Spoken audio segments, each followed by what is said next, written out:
All right. Hey Shannon, how you doing today? I'm good.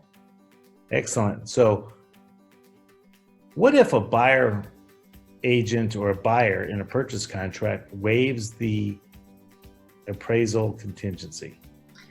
Well, we're seeing a lot of that lately because just being in the market that we're in with the supply and the demand, a lot of folks are using that to try and get their offers accepted. So a couple things to consider depending on which side of it you're on. If you're on the seller side, you definitely want to confirm what kind of financing they're doing, whether or not it's FHA, VA. You might have that amendatory clause that might trump that appraisal contingency waiver, and it might be there whether they remove it or not. You also, from a seller standpoint, want to verify if that buyer has the funds to make up that difference if the appraisal comes in lower and they need to come in with more money, making sure that they have that available right from the get-go.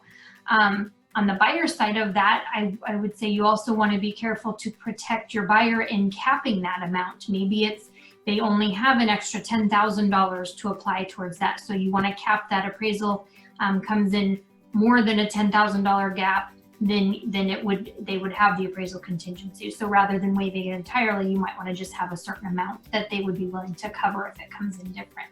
A couple of things to consider on it.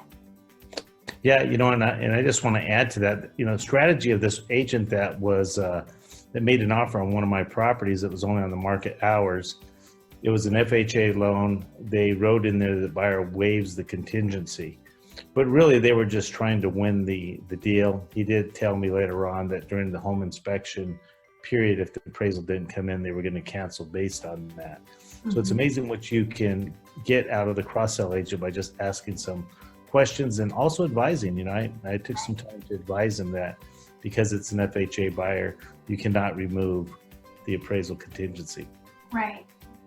And then if you do, make sure you're in, and if it's not, it's conventional, it's cash, whatever that is, and they're wanting to, well, not cash necessarily, but if they're removing it, if it's conventional or other type of financing where you might be able to do that, you also want to make sure you're using that additional clause addendum for the language that's already pre-written. It's just a lot safer because that language has been vetted as needed. So.